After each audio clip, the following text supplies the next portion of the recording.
Big TV భక్తి సమాచారం WhatsApp ఛానల్లో జాయిన్ అవ్వండి. అన్ని విశేషాలు ఎప్పటికప్పుడు తెలుసుకోండి.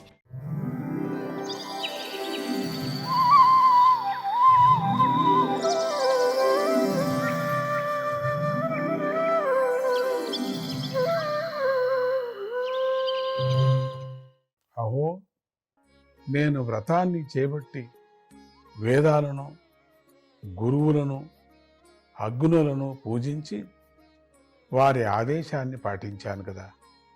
అంతేకాక వేద తాత్పర్యాన్ని తెలిపే మహాభారతాన్ని లోకానికి అందించాను కదా. ఆ మహాభారతాన్ని చదవటంలో స్త్రీలు, శూద్రులు కూడా ధర్మము మొదలైన విషయాలు తెలుసుకోగలుగుతున్నారు కదా. అందరికీ అధికారం వచ్చేసింది కదా. ఇంకేం? అయ్యో, ఇంత చేసినప్పటికీ ఈయన దేహంలోని జీవుడు పూర్ణుడే అయినప్పటికీ అపూర్ణుడిలాగా బ్రహ్మ వర్చస్సు కలవాడే అయినప్పటికీ బ్రహ్మజ్ఞానమే లేనివాడిగా అనిపిస్తున్నాడు కదా. ఏంటి ఇంత శూన్యమైపోయింది? నాలో ఎందుకు ఇంత బ్లాంక్ వచ్చేసింది? నాకేది కనపడటం లేదు, ఏమైంది నాకు అని యోచన చేస్తున్నాడు. దీన్ని బట్టి నేను భగవంతుని వద్దకు చేర్చే ధర్మాలను ముఖ్యంగా వర్ణించలేదేమో అని నాకు తోస్తుంది. ఇంత చేసినా కూడా పరమాత్ముడి దగ్గరికి వెళ్ళేటువంటి మార్గం సరిగా నేను చెప్పలేదేమో, అందించలేదేమో, నాకు తెలియటం లేదేమో, ఇట్లంతా సందేహపడ్డాడు పాపం. అందుకని అదే నాకు కలిగినటువంటి అశాంతికి కారణం కావచ్చు. ఎందుకంటే పరమహంసలైన జ్ఞానులకు ప్రియాలైన ఆ ధర్మాలే శ్రీ మహావిష్ణువుకు కూడా ప్రీతిదాయకరాలై, ఆ ప్రీతిదాయకరాయి ఉన్నాయి కదా, అవన్నీ అవే. ఆ ధర్మాలన్నీ కూడాను ఈ విధంగా వ్యాస మహర్షి తనను తాను అపూర్ణుడిగా భావించి అశాంతితో దుఃఖిస్తున్న సమయంలో నారద మహర్షి వ్యాసుని వద్దకు వచ్చాడు. నారదముని రాకను చూసి వ్యాస మహర్షి వెంటనే ఎదురు వెళ్ళి ఆయనను యథావిధిగా పూజించాడు. ఇంతటితో 4వ అధ్యాయం సమాప్తం. ఇక మనం 5వ అధ్యాయానికి వెళదాం. ఈ అధ్యాయంలో నారద వ్యాసుల సంవాదము, భగవంతుని గుణకర్మలను వర్ణించడంలో గల గొప్పదనము, దేవర్షి అయిన నారద మహర్షి చెప్పిన తన పూర్వజన్మ వృత్తాంతము అనేవి చెప్పబడ్డాయి. తరువాత వీణను చేతిలో ధరించి ఉన్నవాడు, గొప్ప కీర్తి గలవాడు దేవర్షి అయిన నారదుడు సుఖంగా కూర్చున్నవాడే తన వద్ద కూర్చున్న వ్యాస మహర్షిని ఉద్దేశించి చిరునవ్వుతో ఇలా పలికాడు. ఓ వ్యాస మహాత్మా, నువ్వు సంతోషంగా ఉన్నావా? బ్రహ్మభావనలో నీ శరీరము, ఇంద్రియాలు, మనస్సు, ఆత్మ, బుద్ధి అన్ని సుఖంగా ఉన్నాయా? నువ్వు ధర్మాలన్నిటినీ తెలుసుకోవటమే కాక వాటిని చక్కగా ఆచరించిన వాడివి కదా. ధర్మపూర్ణమైనది, ఆశ్చర్యాన్ని కలిగించేదైన మహాభారతాన్ని నువ్వు రచించావు కదా. ఇంకేం?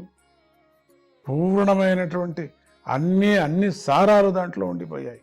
మహాభారతం సనాతనమైన బ్రహ్మతత్వాన్ని విచారించి బ్రహ్మజ్ఞానాన్ని పొందావు కదా. అయినా కూడా కృతార్థుడు కానివాడిలాగా నువ్వు దుఃఖిస్తున్నట్లుగా కనిపిస్తుంది. ఏంటిది? ఇంత పెద్ద రహస్యాన్ని నువ్వు అందరికీ అందించావు కదా, మళ్ళీ నువ్వు ఎందుకు దుఃఖంతో ఉన్నావు? మళ్ళీ ఏది తెలియనట్టుగా, నీలో ఏమీ లేనట్టుగా దుఃఖంతో ఉన్నావు. ఏమిటి కారణం? ఇందుకు కారణం ఏమిటి అన్నాడు. అప్పుడు వ్యాసుడు, ఓ బ్రహ్మర్షి, నారద మునీంద్ర, తమరు చెప్పిందంతా సత్యమే. మీరు చెప్పినవన్నీ నాలో ఉన్నాయి. కానీ నా మనస్సుకు సంతోషం లేదు. దీనిని కారణం నాకు తెలియటం లేదు. దీనికి ఎందుకో నాకు బాధగా ఉంది, మనశ్శాంతి లేదు. ఎందుకో మహాజ్ఞానివైన నిన్ను నా అశాంతికి కారణమేమిటని అడుగుతున్నాను. ఓ నారద మహర్షి, తమరు అసంగుడైన పరమాత్మను ఉపాసించిన వారు కనుక తమరికి రహస్యాలన్నీ తెలుస్తాయి, ఎందుకు నాకు ఈ దుఃఖమని.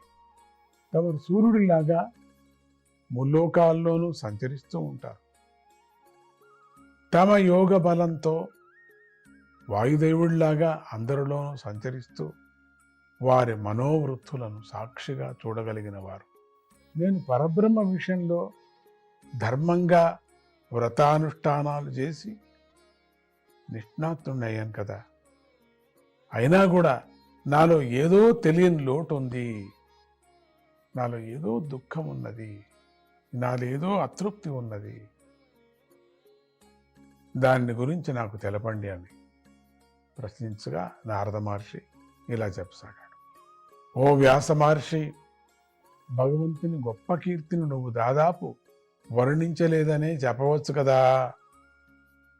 ఏ జ్ఞానంతో భగవంతుడు సంతోషించడో ఆ జ్ఞానంలో లోటు ఉంటుంది అని నేను తలుస్తాను. ఎంత జ్ఞానం ఇచ్చావో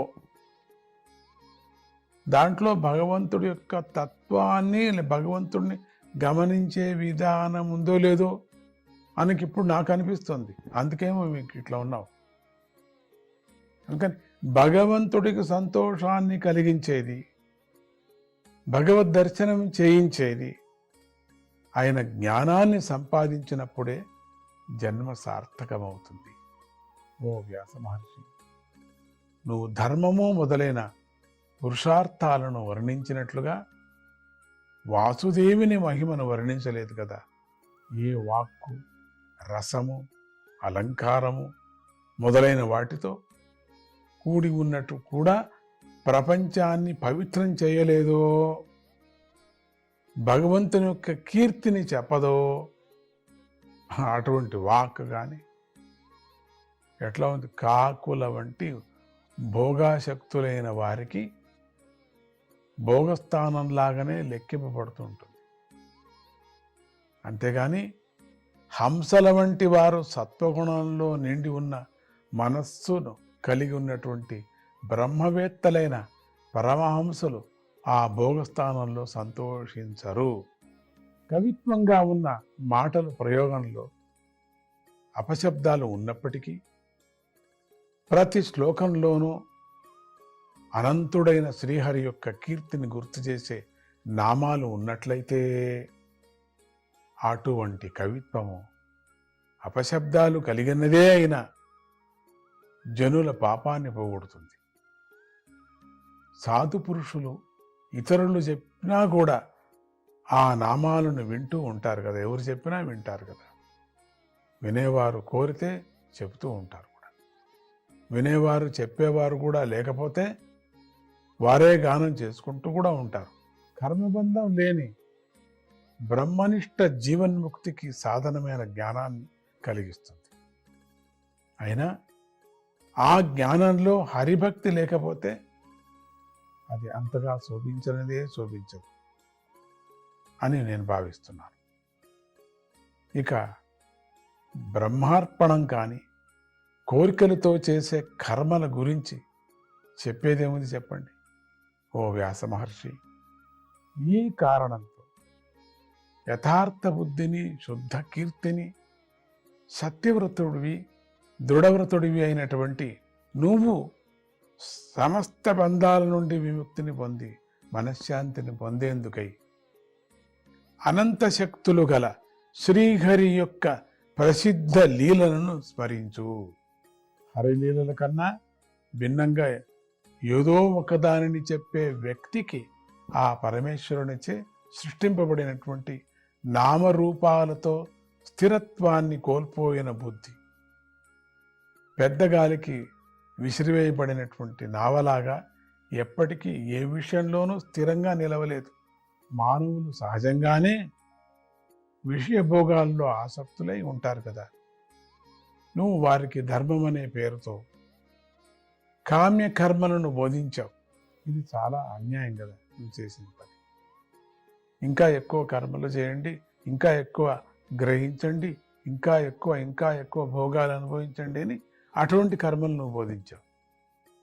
ఈ కర్మ చేస్తే ఇంత భోగం దొరుకుతుంది, ఈ కర్మ చేస్తే ఇంత నీకు ధన ప్రాప్తి అవుతుంది, ఈ కర్మ చేస్తే ఇంత సంతానం అవుతుంది, ఈ కర్మ చేస్తే ఇంత రాజ్యాధిపతి అవుతావు, ఇట్లా బోధించుకొని వచ్చావు. ఏది జీవన్ముక్తి విచారంగా లేదే ఎక్కడ కూడా.